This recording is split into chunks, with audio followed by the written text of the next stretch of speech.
तो दोस्तों, positive talk channel में आपका स्वागत है। दोस्तों, आज मैं सुनाने जा रही हूँ एक ऐसी सच्ची घटना जिसे सुनकर आपका दिल दहला जाएगा। दोस्तों, कहानी को अंत तक ज़रूर सुनना और अगर पसंद आए तो चैनल को सब्सक्राइब ज़रूर कर लेना। मैं एक दुकान में खरीदारी कर रहा था, तभी मैंने उस दुकान के कैशियर को एक 4-5 साल के लड़के से बात करते हुए देखा। कैशियर बोला, माफ़ करना बेटा, लेकिन इस गुड़िया को खरीदने के लिए तुम्हारे पास पर्याप्त पैसे नहीं हैं।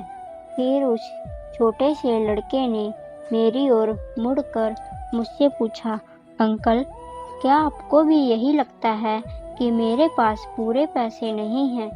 मैंने उसके पैसे गिने और उससे कहा, हाँ बेटा, यह सच है, तुम्हारे पास इस गुड़िया को खरीदने के लिए पूरे पैसे नहीं हैं। वह नन्हा सा लड़का अभी भी अपने हाथों में गुड़िया थामे हुए खड़ा था। मुझसे रहा नहीं गया। इसके बाद मैंने उसके पास जाकर उससे पूछा कि यह गुड़िया वह किसे देना चाहता है।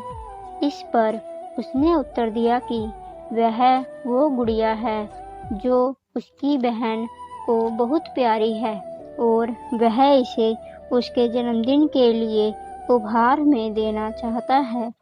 यह गुड़िया पहले मुझे मेरी मम्मी को देना है, जो कि बाद में जाकर मेरी बहन को दे देगी। यह कहते कहते उसकी आंखें नम हो आई थीं। मेरी बहन भगवान के घर गई है और मेरे पापा कहते हैं कि मेरी मम्मी भी जल्दी ही भगवान से मिलने जाने वाली है। तो मैंने सोचा क्यों ना वो इस गुड़िया को अपने साथ ले जाकर मेरी बहन को दे दे। मेरा दिल धक सा रह गया था। उसने यह सारी बातें एक सांस में ही कह डाली और फिर मेरी ओर देखकर बोला, मैंने पापा से यह कह दिया है कि मम्मी से कहना कि वो अभी ना जाए, वो मेरा दुकान से लौटने तक का इंतज़ार करे। फिर उसने मुझे एक बहुत प्यारा सा फ़ोटो दिखाया जिसमें वह खिलखिलाकर हंस रहा था। इसके बाद उसने मुझसे कहा कि मैं चाहता हूँ कि मेरी मम्मी मेरा यह फ़ोटो भी अपने साथ ले जाए ताकि मेरी बहन मुझे भूल नहीं पाए। मैं अपनी मम्मी से बहुत प्यार करता हूँ और मुझे नहीं लगता कि वो मुझे ऐसे छोड़ने के लिए राज़ी होगी।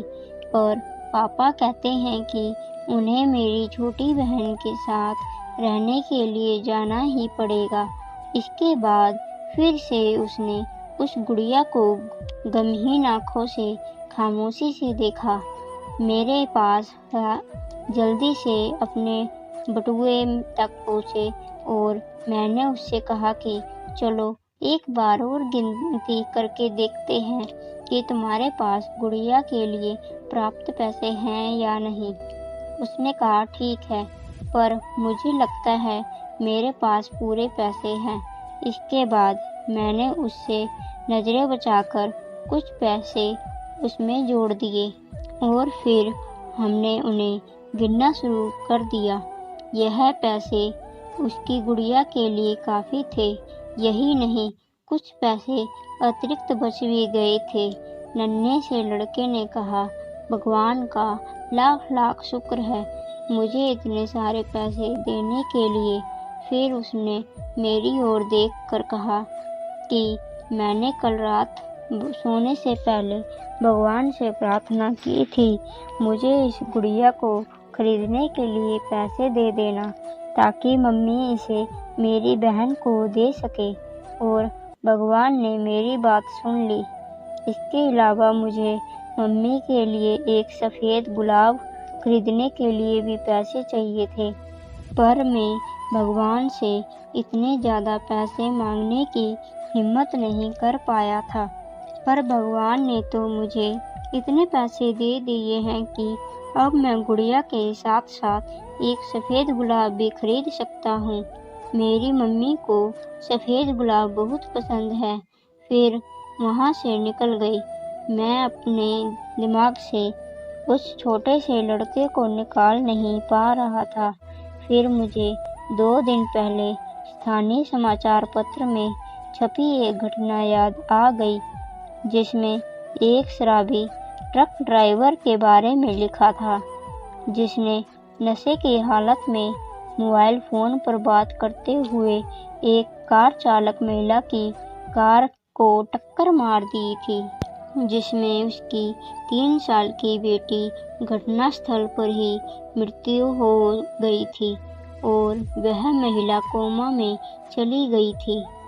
अब एक महत्वपूर्ण निर्णय उस परिवार को यह लेना था कि उस महिला को जीवन रक्षक मशीन बनाए रखना है या नहीं, क्योंकि वह कोमा से बाहर आकर स्वस्थ हो सकने की अवस्था में नहीं थी। क्या वह परिवार इसी छोटे लड़के का ही था? मेरा मन रोम रोम काँप उठा। मेरी उस नन्हे लड़के से बात हुई। मुलाकात के 2 दिन बाद मैंने अखबार में पढ़ा कि उस महिला को बचाया नहीं जा सका। मैं अपने आप को रोक नहीं सका और अखबार में दिए पते पर जा पहुंचा, जहां उस महिला को अंतिम दर्शन के लिए रखा गया था। वह महिला श्वेत धवल कपड़ों में थी, अपने हाथ में एक सफ़ेद गुलाब और एक छोटे से लड़के का वह फोटो लिए हुए, और उसके सीने पर रखी हुई थी वही गुड़िया। मेरी आंखें नम हो गईं। मैं नम आंखें लेकर वहाँ से लौटा। उस नन्हे लड़के का अपनी माँ और उसकी बहन के लिए जो प्यार था, वह शब्दों में बयान करना मुश्किल है। और ऐसे में एक शराबी चालक ने अपनी घोर लापरवाही से क्षण भर में उस लड़के से उसका सब कुछ छीन लिया था। दोस्तों, मैं सिर्फ और सिर्फ एक पैगाम देना चाहता हूँ कि कभी भी शराब पीकर और मोबाइल पर बात करते समय वाहन ना चलाएं। दोस्तों, आशा करती हूँ कि आपको यह कहानी पसंद आई होगी, और अगर पसंद आई हो तो ज़्यादा से ज़्यादा लाइक और शेयर करें, और दोस्तों चैनल को सब्सक्राइब करना ना भूलें। मिलते हैं दोस्तों एक नई कहानी। तब तक के लिए धन्यवाद।